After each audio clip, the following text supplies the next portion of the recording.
नमस्कार, आप देख रहे हैं इंडिया उपदेश और मैं हूं आपके साथ सना हुसैन। अयोध्या के एक प्रतिष्ठित व्यापारी के उत्पीड़न को लेकर शहर के एक होटल में राष्ट्रीय व्यापारी सेना के राष्ट्रीय अध्यक्ष दीपक दुबे ने प्रेस वार्ता के दौरान आरोप लगाते हुए कहा कि राष्ट्रीय व्यापारी सेना के संरक्षक व जिले के प्रतिष्ठित होटल और दवा व्यवसायी नौमीलाल गुप्ता के द्वारा कुछ वर्ष पूर्व नया घाट स्थित पंजाब नेशनल बैंक के समीप सभी विधिक औपचारिकताओं को पूर्ण करके वास्तविक स्वामी के जरिए बैनामा 8 कमरों का भवन खरीदा गया था। इसे हथियाने और इस पर कब्जा करने की नीयत से अखिल भारत जय गुरु संप्रदाय कलकत्ता के कथित पदाधिकारी प्रियनाथ चट्टोपाध्याय और उनकी पत्नी इंद्राणी चट्टोपाध्याय व उनके कुछ सहयोगियों द्वारा सुनियोजित तरीके से शोषण व उत्पीड़न का प्रयास किया जा रहा है।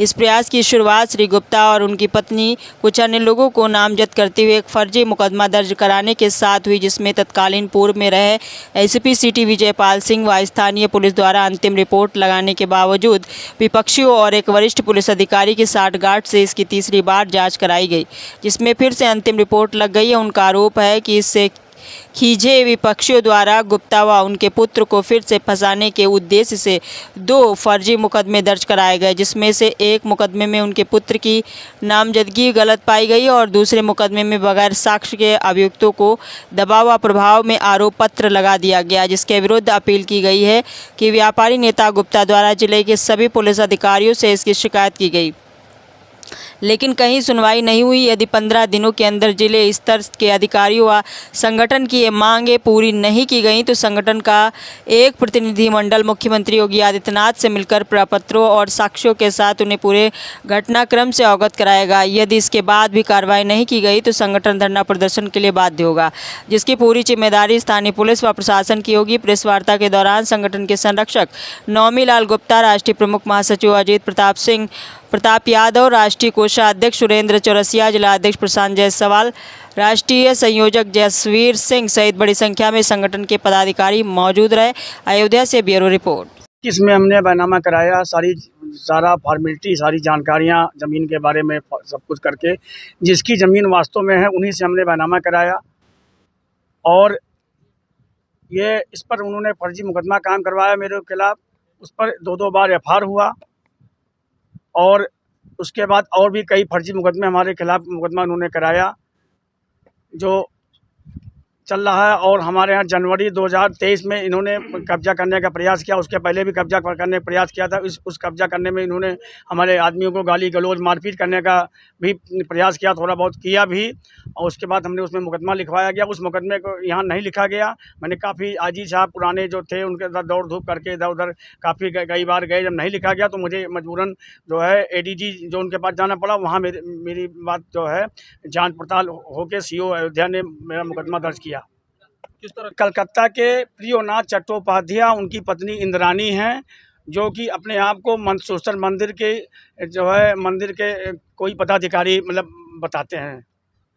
बैनामा आपने कब दिया? बैनामा 2021 जून 21 मतलब 21 में लिया गया है, जून 21 में। क्या मांग?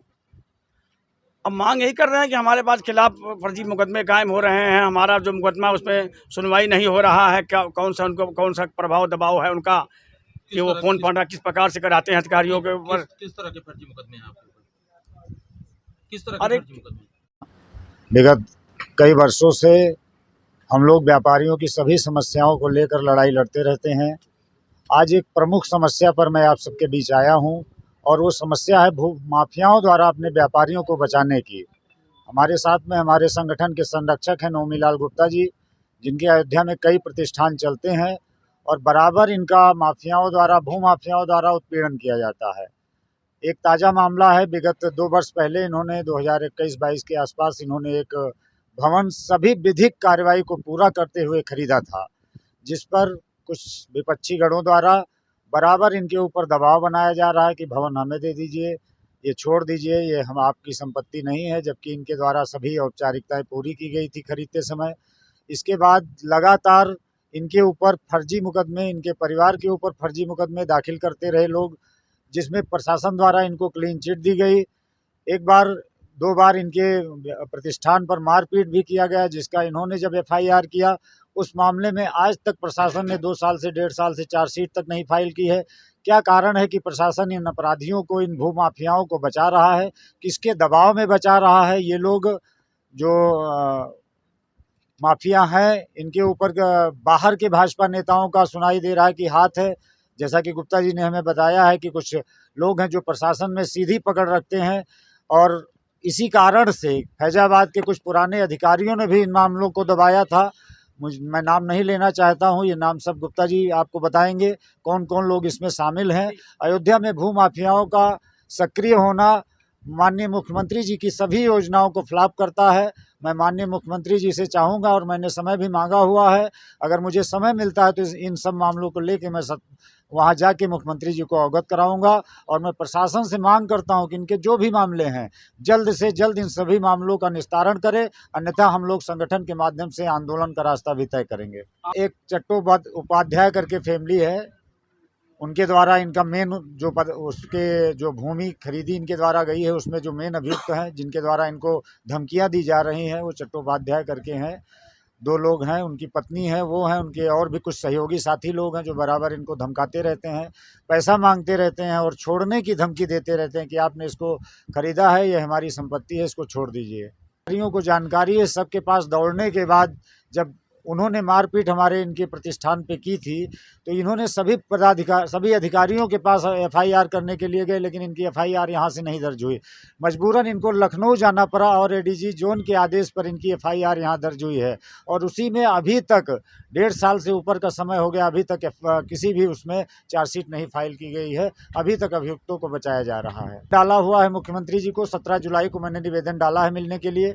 अगर मुझे मिलने का समय माननीय मुख्यमंत्री जी देते हैं तो मैं जरूर जाऊंगा, और मिलकर सारी समस्याओं से, अयोध्या की अन्य समस्याओं से भी उनको जरूर अवगत कराऊंगा।